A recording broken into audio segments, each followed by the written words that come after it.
Usap-usapan ngayon sa social media ang posibilidad na si Paolo Avellino ang magsilbing producer at director ng bagong pelikula nila ni Kim.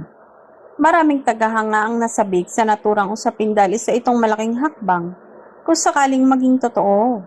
Bukod pa sa pagiging pangunahing aktor ay siya rin ang mangunguna sa kabuuang production ng proyekto. Ayon sa ilang netizens, tila handa na umanong sumubok si Paolo sa mas malaking responsibilidad sa likod ng kamera. Kilala siya sa pagiging mapili sa mga proyektong tinatanggap at sa kanyang dedikasyon sa bawat karakter. Kaya marami ang naniniwalang kaya niyang pamunuan ng isang pelikula kung bibigyan ng pagkakataon. Samantala, lalo namang na-excite ang mga tagahanga ng Kim Pao sa posibilidad na muling mapanood ang tambalan nila Kim Chiat Paolo Avellino sa big screen. Naniniwala ang marami na mas lalo pang lalalim ang kanilang chemistry kung magiging malaki ang partisipasyon ni Paolo sa pagbuo ng proyekto. Naglabasan din ng iba't ibang komento sa social media.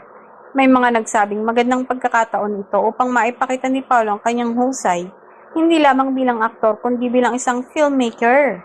Gayunpaman, may ilan ding nagpayo na hintayin muna ang opisyal na pahayag bago maniwala sa mga kumakalat na impormasyon.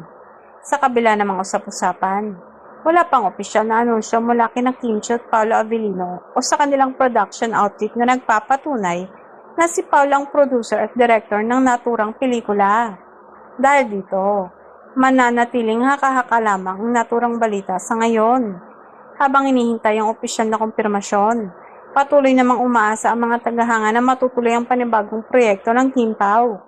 Kung sakaling maging totoo ang mga usap-usapan, inaasahang magiging isa ito sa mga pinaka-aabangang pelikula at tiyak na susuportahan ng kanilang mga tagahanga sa oras na ipalabas ito.